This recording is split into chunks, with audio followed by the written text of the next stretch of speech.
does one, in dealing with China, deal with their media? Is their media a major player in terms of reporting on the activities of their government, private sector firms, quasi-private sector firms, dealing, say, with Canadians or indeed other foreign partners? Is that an issue? The media is there. The media is extremely tightly controlled and censored. I heard that. Yes. You know, when you go to China, you can't get on Facebook, you can't get on Twitter, and much of what you read in the foreign press does not easily appear in China. There are major media outlets, and they will come and cover events or announcements or things like that. One of the things that is particularly unsavory about the media is a historical expectation that you will give red envelopes to all the media that show up at your event. And it's something that we as a nonprofit organization have had to say, I'd rather do without media than pay you to cover my, my organization. There are some relatively open-minded media organizations like Caixin or Caijing that have a policy that they won't take money for covering stories. And so those would tend to be the ones that you want to focus on. The other very important thing that happens in China is that beyond the media, there's just such a vibrant social media scene, and that can be used to your advantage. It can also be used to your disadvantage if you don't follow it and track it, and you know your competitors could use it against you. And so you really have to have a strong online presence and understanding of it. And that isn't always easy for foreign firms. But the mayor of Waterloo, for example, Brenda Halloran, who recently stepped down, she was the first foreign mayor to have a Weibo account. Weibo is like the Chinese Twitter. And although it's losing ground to Weixin or WeChat, it's still one of the major sort of one-to-many communication mechanisms. And she used it very effectively to tweet about Waterloo and to keep Waterloo in mind for people that might be considering where to come for their children to study and things like that. Can we talk about three sectors in particular? Mm-hmm. One is the educational sector. Yeah.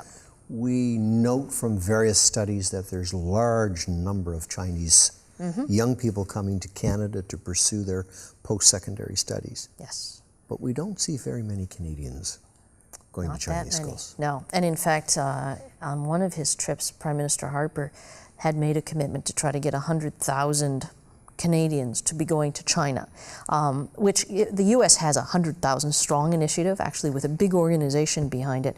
And when I was working in the U.S., we often operated on the 10% rule for Canada. If you look at population, GDP, yes, and everything. So 10% was always a pretty good estimate. So actually a 10,000 goal for Canada would already be a significant improvement. I don't have the exact numbers, but we're talking maybe 3,000 students in China at any given time. And I believe that it is important that we get young people exposure to China in as many ways as possible, whether it be a 2-week study trip, a semester abroad, a work experience, and there are a couple of very good things happening. Alberta, for example, has established an Alberta Abroad externship program from whom we've hired 3 people, and now we're on our second set of 3, where they give young graduates from Alberta the opportunity to work overseas and pay a grant to employers to give them that work opportunity. And actually on Premier Wynn's recent trip to China, Huawei made an announcement about a program that they're doing for engineering students in Canada to take them on, I think it's a few-week type study tour of China. Having been there makes all the difference, because the China of in people's minds, if you've never been there, is totally different than the reality. And we want to make sure that tomorrow's entrepreneurs and business leaders and average managers are able to think of China in a logical, rational way. And if you haven't been there to see what's happening, you'll think of it totally differently. Share with us some of the concerns that have been expressed around intellectual property rights. I have noticed that there has been some quote-unquote cleaning up in terms of China, in terms of their approach to intellectual property issues. But are they moving fairly quickly? Very quickly. Very quickly. And although intellectual property is a concern for many companies, we've even seen it in recent surveys of Canadian businesses where it's not at the top of the list anymore as a concern. It's still important, but the realization there is that if you can, that you can manage it. And you have to be proactive, you have to register your IP, you have to protect it, prosecute when necessary, and innovate to make sure you keep it up. But that if you treat that as an integrated management strategy, IP is yet just another one of the various challenges of doing business. It doesn't have to be a showstopper. But it's improved. It's improved. From what it was, say, 5 years ago. The IP regime in China, legally, the legal regime, is actually first class. China conforms to all of the international treaties and things you would expect them to. You can successfully prosecute your IP there. One of the big challenges is actually getting in front of a judge, because the Chinese themselves have discovered that they really value their IP. And so the number of cases is extremely high. And so one of the pieces of advice that we give to companies is to say, in the city in which you're doing business, make sure you get to know the key people in the government. And there's no sort of corruption or bribery here. It's saying make sure they know who you are and what you're doing, so that when the time comes to perhaps have to prosecute an IP violation, you're not coming from nowhere. They know that you're there, you're an investor in their city, that you've got a good business, so that if you do need to somehow get attention paid to you, they'll be more willing to do that. Have you found in recent years that in China, where disputes become quite apparent between, say, a Canadian and or a Chinese particular company, or indeed governments, that they're moving away from the court system and attempting to get into either arbitration or mediation? Is this a new practice that is taking place in China, or is it still in the early stages? I mean, arbitration has, good arbitration clauses have been in place for quite a while, and I do see a lot of cases of arbitration taking place. When we go out and do seminars for companies, we often encourage them to make sure that they understand how to put the right locations for arbitration, the right jurisdictions into their contracts, as well as what kind of law should apply to contracts. One of the big mistakes that companies make actually is, you might say this contract is defensible under Ontario law. You could go to an Ontario court and get a settlement against your Chinese claimant, but it turns out that contract is not at all admissible in China. And so a Chinese court will say, well, unless that Chinese company has assets outside of China, doesn't apply. So making sure you get those things set up well is key to being able to chase down, whether you're doing arbitration or litigation. We also do see, when I sometimes talk to our law firm members, some of their most robust practices come from representing Chinese companies that are coming here to Canada to prosecute cases. So it's not just Canadians saying, I've had a problem in China, I want to go after it. Turns out that it's a two-way street. Now, from your perspective, you've been dealing with the subject matter of Canada and China for quite some time. Mm-hmm. What are some of the best practices for communicating with the Chinese? I think I know part of the answer. Number one is making the commitment and being there. Mm-hmm. But what are some other practices as you communicate with a Chinese entity? Because unless you're over there all the time, it becomes quite challenging. Yeah, certainly having regular communications, making sure that if you commit to doing something, you follow up on it. It doesn't always have to be you personally. There will almost always be people at other levels that you can use to keep the communications flowing. I think sharing with them updates on what you're doing and things like that. But then also, an occasional trip over is important. We're in the middle of advising some provinces about, how often do you really have to go? How often does your premier need to go? And as we explore that, we're hearing comments from Chinese government entities saying, well, here's what other countries do, right? You should expect to be traveling this many times. And so understanding the expectations of the other side is important. I think, though, in retrospect, other countries such as the British and the Australians, I mean, they're there much more than we are, A, as a government, and B, really as a private sector. In some cases. And there's no excuse for that, really. Tell us, if you will, in terms of your experience on the China file. We hear this issue of gifts. You mentioned it earlier in terms of reciprocity. But there has been a change. I mean, here we are in the lateness of 2014. There's been a new government in place for almost 2 years. They've cracked down, I think, on some of these corruptions and whatnot. Could you share with us and the viewing audience just how bad it was and where we are today in terms of the gift giving and gift receiving? I mean, gift giving was a big part of the ongoing relationship building in China, and a big part of there was a certain amount of corruption going on. One of the comments that was being made around the Mid-Autumn Festival in September was that, traditionally you would give a box of mooncakes, which are usually filled with lotus paste or something like that.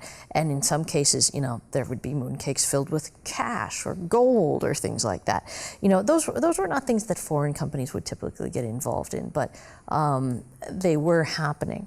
As a company that's going to China and maybe having meetings and saying, what should I bring as a gift, should be thinking, number one, don't bring anything that is of excessive value.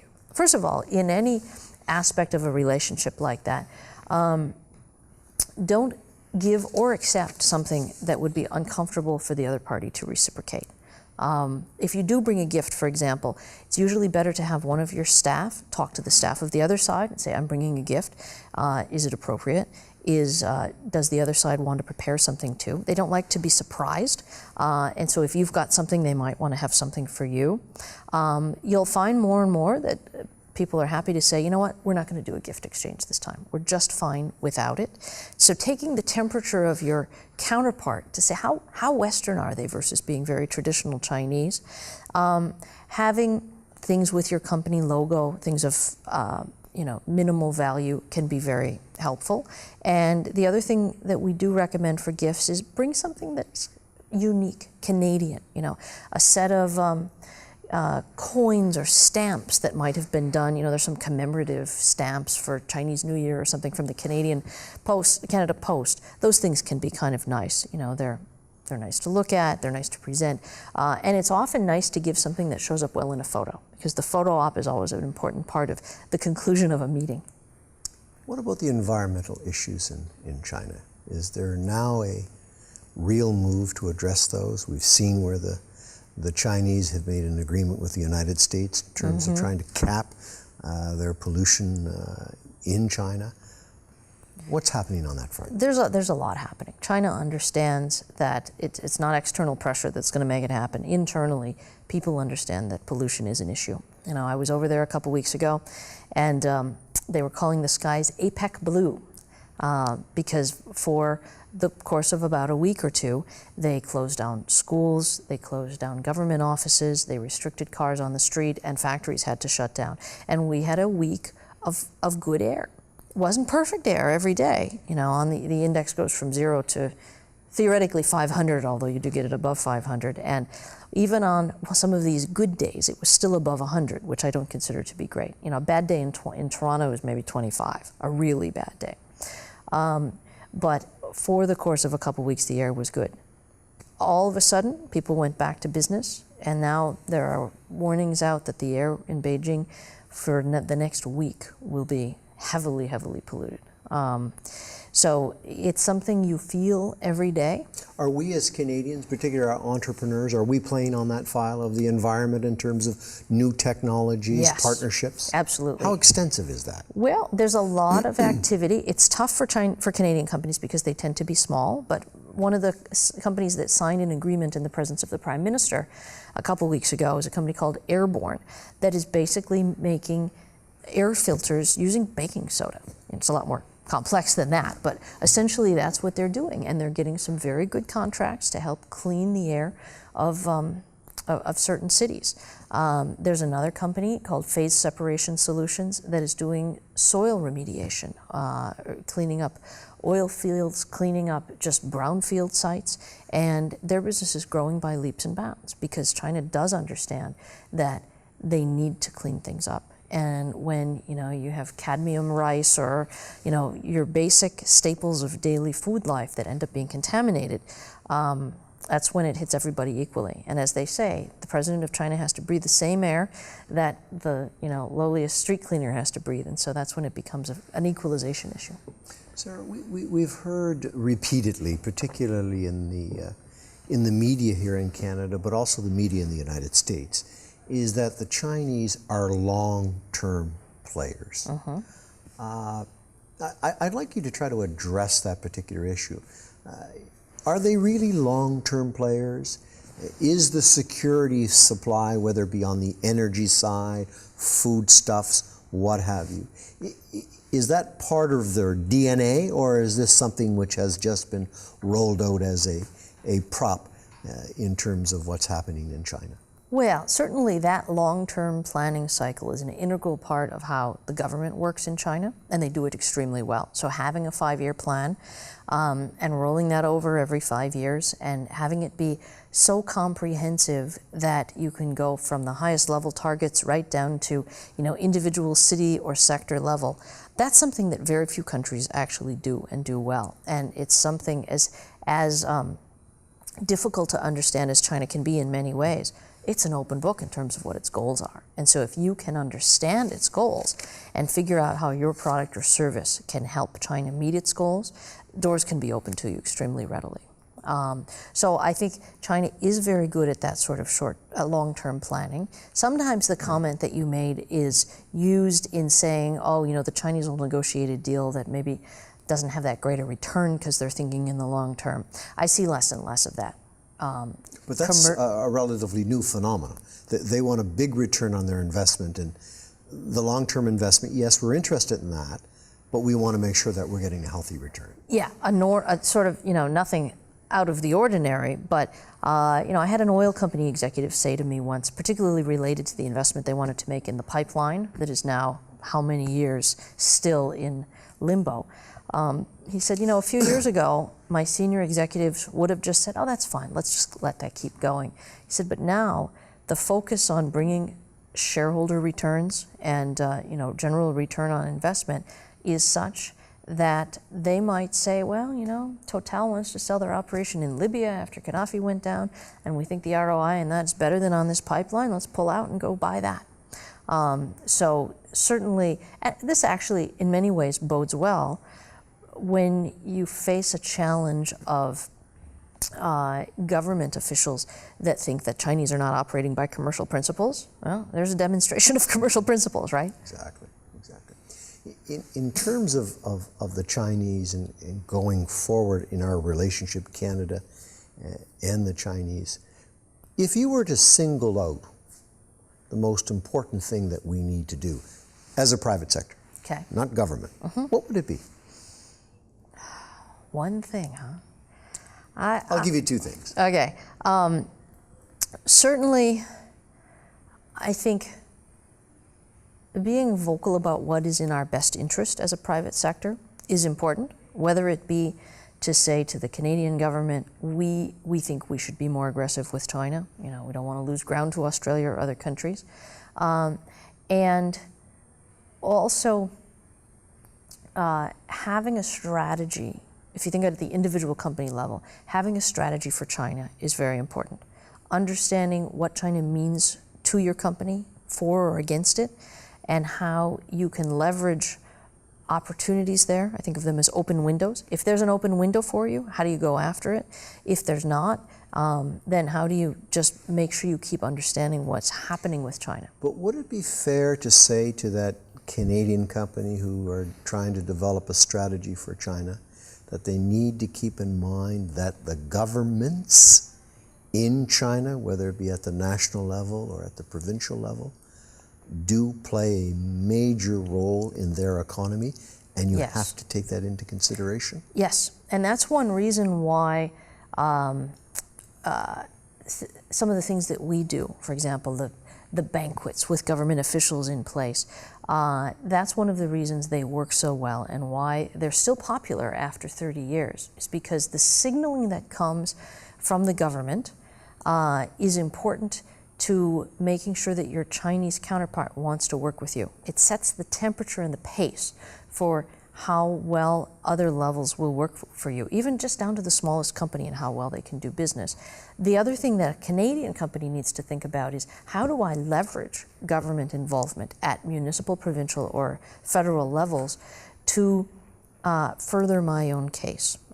We had an example of a member who had an interesting environmental product, so to speak, a shrimp farm where the chemicals used in the water were keeping it very clean, and they had a very good harvest. And before every harvest, the shrimp was being stolen. And he determined that that shrimp was being stolen by local government officials. And there wasn't really anything he could do about it. And as he thought back to how he could have structured things, one idea he came up with was Export Development Canada, which has some policies in place to make small investments in companies that are developing business overseas. He said, if I had had even a very small investment from EDC, I could have positioned that in the Chinese city as being support for my company by the Canadian government. And it might have been enough to be able to stop those officials from stealing my shrimp. Very interesting. Look, my final question to you, as I give to all of my guests, is, with all of your experiences, particularly in the international level, with a focus on Asia, the fact that you are highly educated and well-traveled, what sort of advice or suggestions might you give to young people who are thinking about a career, a job, thinking about the Asia Pacific, thinking about other parts of the world? What sort of things would you advise them to do at this stage in their lives, whether it's their second or third year of university? First of all, develop experience and expertise in something specific.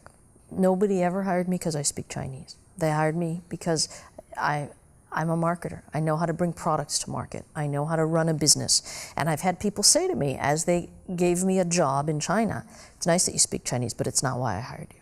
Right? The fact. That's very important. Yeah, and this is often what I see if kids who are studying Chinese come to me. I say, just learning the language is not nearly enough. And I think back to my own experience where I had classmates who were Chinese language majors, East Asian studies majors, and then, say, business majors like me, but with Chinese as an aside. Those of us who had the business, maybe it was engineering, maybe it was something else, we had a lot easier time finding a job. East Asian studies, a little harder, but the ones who majored only in the language, it was really tough for them to find a job. And so make sure you find a specialty. Just because you start working in that specialty doesn't mean that's where you stay forever. But there are a lot of good fundamental skills that you can use. And then if you want to go to a place like China, let people know you want to go. When I worked at Kodak for 11 years, and everybody at Kodak knew that if they had a chance to send me, I'd hop on a plane the next day, right? I made it very clear, I want to travel there, I don't want to move there, I want to do this. And by making your goals known, you can get what you want. Well, look, on behalf of the students and faculty at the Ted Rogers School of Management, I want to express our appreciation to you. Your insights, experience, and wise counsel in terms of dealing in China were greatly appreciated. And on behalf of all of us, thank you very much for joining us today. Thank you, David. It was my pleasure to be here. Thank you.